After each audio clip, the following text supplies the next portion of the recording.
তো আবার চলে আসলাম তোমাদের সাথে একটা ছোট্টখাটো শেয়ার করতে। তো দেখতেই পাচ্ছ আমি রেডি হওয়া রয়েছি। হ্যাঁ, আমি বেরিয়েছিলাম, তার জন্য আজকে সকালবেলা ভিডিও দিতে পারিনি, খুব ব্যস্ত ছিলাম। আর এখন এত বেলা হয়েছে, এখন কটা বাজে জানো? চলো আগে দেখিয়ে নিই, তারপরে বলছি। মানে তোমাদের কাকু চলে আসবে খেতে, তাড়াহুড়া করছি, দেখে নাও।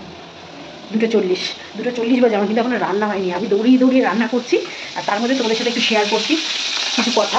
তো এখন আমি রান্না করবো, দেখো ইলিশ মাছ নিয়ে নিয়েছি, ইলিশ মাছ রান্না করবো। আর গাঠি কচু চিংড়ি মাছের একটা তরকারি করবো। মানে কোনো মতে একটু দুপুরবেলা খাওয়াটা হলেই হলো। রিমির খাওয়া নিতে কোনো ঝামেলা নেই, ওকে ইলিশ মাছ ভেজে দেবো, মাঝে মাঝে তেল দিয়ে ভাত খেয়ে নেবে। তো চলো আমি মাছটা করতে করতে তোমাদের সাথে একটু শেয়ার করি কী বলতে চাইছি। আসলে মেন হয়েছে, আমি তো সকালে বাড়িতে ছিলাম না, তারপরে আমি এসে রিমির একটা ভিডিও ছেড়েছে, সেই ভিডিওটা আমি দেখলাম। দেখে আমার অবশ্যই তোমাদেরকে একটু কিছু কথা বলার আছে, তাই জন্য আমি ভাবলাম যে একটা ছোটোখাটোভাবে একটা ভিডিও শেয়ার করি তোমাদের সাথে। যারা রিমিকে ভালোবাসো, একদম মানে রিমির কথায় কিছু মনে করবে না, কারণ ও দেখো ও নিজের ভবিষ্যৎটা এখন ভাবছে, পরিষ্কার কথা। কারণ ও যা করেছে সেগুলো সব অতীত ভেবে নাও, এখন ভবিষ্যৎটাও ভাবতে হবে। আর আগামী দিনে ও কীভাবে ভালো থাকবে, কীভাবে কী করে থাকবে, সবটাই এখন ও কিন্তু যথেষ্ট বুদ্ধি হয়েছে, যথেষ্ট ম্যাচুরিটি হয়েছে। কারণ আমি ওর কিছু কিছু কথায় আমি সেগুলো ধরতে পারি, শেয়ার করছি কী কথা ধরেছি। তার আগে বলে দিই, ছোটো বড়ো বোন দিদি যে যেরকমই থাকো, ও যে কথাটা বলেছে অবশ্যই কথাটা ভালোবেসে মেনো। কারণ ও তো ওর ফটো বা ও ফটোতে মানে থাম্বনেইলে ফটো দেওয়াটাও কিন্তু বারণ করছে না। তোমাদের ভালোবেসে বলছে, তোমরা যারা রিমিকে ভালোবাসে, রিমির ভবিষ্যৎটা মানে দেখতে চাইছো, তারা প্লিজ কারোর সাথে ওর ফটো দিও না। এটাই ও রিকোয়েস্ট করেছে যে যারা থাম্বনেইলে ইউজ করছো, ওর সাথে কারো ফটো একদম ইউজ করো না। কারণ মেয়েটার একটা ভবিষ্যৎ বলে কিছু আছে, তার ভবিষ্যৎটা আমরা অনেক দূরটা আগে ভাবি। এখন যেহেতু আমার মেয়ের দূরটা আগে ভাবছে, আমাকেও দূরটাই আগে ভাবতে হবে। তাই ভাবলাম একটু শেয়ার করি, তোমরা কেউ রাগ করো না ছোটো বোনটার ওপরে। বোনটা কিন্তু একদম কথাটা পারফেক্ট কথা বলেছে। তোমরা ছবি দাও থাম্বনেইলে, শুধু রিমিট দাও, কোনো ব্যাপার না। আর আমার দিলে তো কোনো ব্যাপারই না, আমার তো ওসব ব্যাপার নেই। যাই হোক, কিন্তু কারোর সাথে নয়, আমাদের মতন করে আমাদের দাও, ঠিক আছে। তো একটা কথাই বলবো, মেয়েটা ভালো চাও, যারা ভালোবাসো তারা ভালোটা কামনা করো। আর যেটা বলছিলাম আমি, ঠিক আছে, যে ওর কিছু কিছু কথা আমার মানে যেগুলো আমার মনে খুব ছুঁয়ে যাচ্ছে কথাগুলো, সেগুলো আমি তোমাদের সাথে শেয়ার করার জন্য আজকে আমি সবসময় বলছিলাম যে ওকে তো বিয়ে দিতে হবে। তা কটা দিন সম্বন্ধেও আমি এনেছিলাম, আমি বা আমার ননদ আমরা এনেছিলাম, আমার দিদি।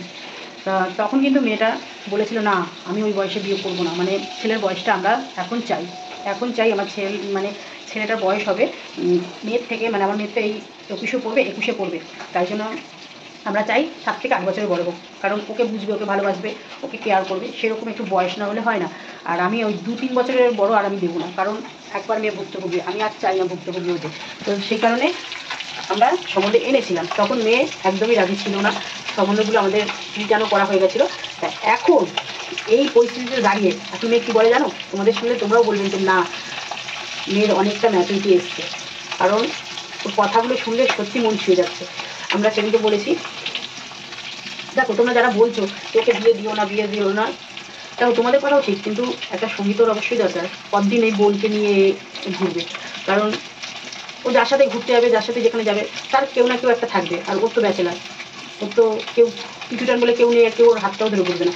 সেখান থেকে দাঁড়িয়ে তো ওর তাদের সাথে যেতেও পারে না, মিশতেও পারে না, একাকিত্ব হয়ে যায়। আর যেহেতু ওর বোনের ছোটো বোন, ওর তো আর কেউ সাথে পাশে নেই। আর ছোটো মাসির মেয়ে তো দূরেই থাকে, ও তো ধরো হালে কালে এলো, সেটা আলাদা। তো বোনের সাথে মানে যখন বোন আসবে তখন বোনের সাথে দেখা হবে, আর তখনই বোনের সাথে যেটুকু, তো বেশি এসে থাকে না।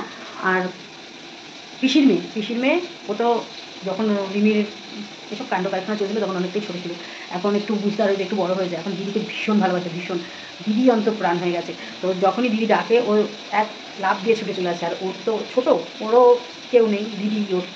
তা যাই হোক, 2 বোন মিলে ঘুরে ফিরে বেড়ায়, সবটাই তোমরা দেখতে পাও। আর তার সাথে তো আমরাও আছি, আমাকে নিয়েও বেরোয় বা ওর বাবার সাথে বেরোয়। তা যাই হোক, যে কথাটা বলতে যাচ্ছিলাম, তো আমরা তো সবাই একটাই কথা বলি যে এবার তোকে একটু বয়স দেখে বিয়ে দেবো, যাতে তোকে কেয়ার করে, যাতে তোকে ভালোবাসে, আমরা দেখে শুনে সেরকমভাবেই দেবো।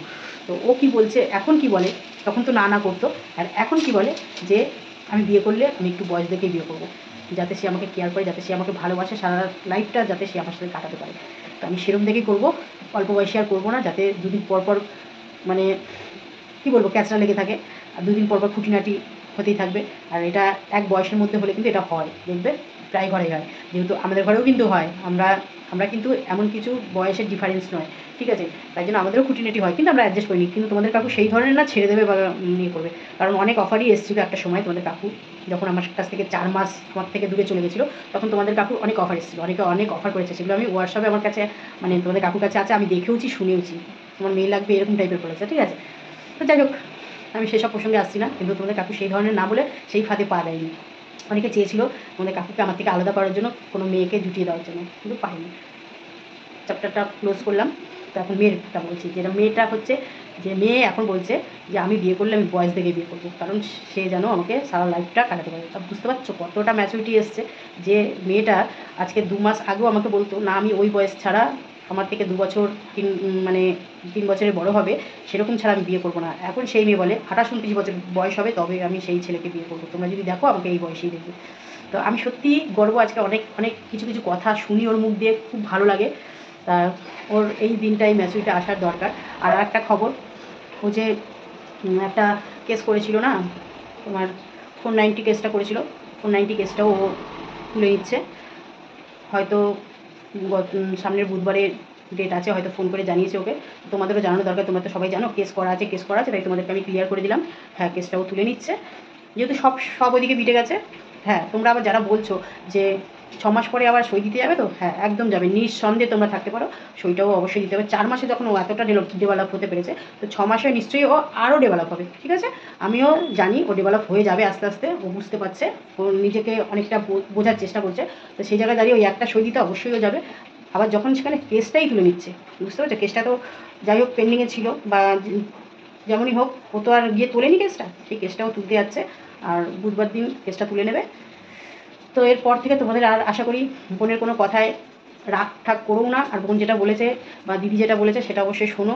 আর যারা রিমি রাখো তাদেরও বলছি যে রিমি যেটা বলেছে সেটা অবশ্যই শোনো, ওকে কারোর সাথে থামবেলে ফটো দিও না, আর বোনের উপর রাগ করো না, বোনের ভালো কামনাটা করো, আগামী দিন যেন বলে বোনের ভালো দিন আসে বা ভালো কাটে, ভালো মানুষ ও পায়, যাতে সেই মানুষটাকে মানে শেষ জীবনটা তার হাত ধরেই কাটাতে পারে। আমরা তো দেখো সব মেয়েরাই চাই, আমরা তো চাই না যে আমি আজকে একজনের সাথে বিয়ে করবো, কালকে আবার আরেকজনের সাথে বিয়ে করবো, বা পরশু আরেকজনের সাথে, সেটা কোনো মেয়েই চায় না, সেটা হয়তো ভাগ্যবশত হয়ে গেছে। এবার কিন্তু আমরা চাইবো যে ভবিষ্যতে যেন ওর এমন একটা মানুষ পাক যে কিনা শেষ পর্যন্ত ওর হাতটা ধরে নিয়ে যাবে, ওর বাবা মা না থাকাকালীনও যেন ওর পাশে থাকবে, ঠিক বাবা মায়ের মতন শাসন করবে, বাবা মার মতন ভালোবাসবে, বাবা মার মতন আঁকড়ে ধরে থাকবে। তো এইটুকু বলার জন্য আমি ভিডিওটাও দেখে কিন্তু আমি ভিডিওটা আসলাম। তারপরে তো প্রচুর সত্যি ছোটোবেলা থেকে যে হারে ওকে আমি মানুষ করেছি, যেভাবে কষ্ট করে মানুষ করেছি, সেগুলো মাঝে মাঝে মনে পড়ে। সেই আড্ডা ইয়ার্কি গল্প সেরকম আবার ফিরে এসছে ঘরে, বাবার সাথে আড্ডা, আমার সাথে আড্ডা, ইয়ার্কি মারা, গল্প করা, হাসাহাসি। তো এগুলো তোমরা কামনা করো যে এগুলো যেন থেকে যায়, এগুলোই যেন হয়, আর এরকমভাবেই আমাদের ফ্যামিলিটা যেন হাসি খুশি থাকে। যাই হোক, ভিডিওটা অনেকটা বড় হলো, রান্না করতে হবে, এখনই সব খেতে চলে আসবে।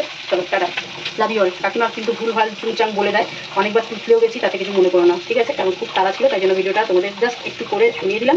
নেক্সট ভিডিওতে আবার আসবো, এবার থেকে ব্লগ ভিডিও নিয়ে আসবো, ভালো ভালো ব্লগ পাবে অবশ্যই, কাকিমা যেরকম পাও, কাকিমা বাড়িতে থেকে যেরকম ব্লগ পায় সেরকম ব্লগ পাবে, কোনো রকম কোনো ভিডিও আর পাবে না। চলো টাটা।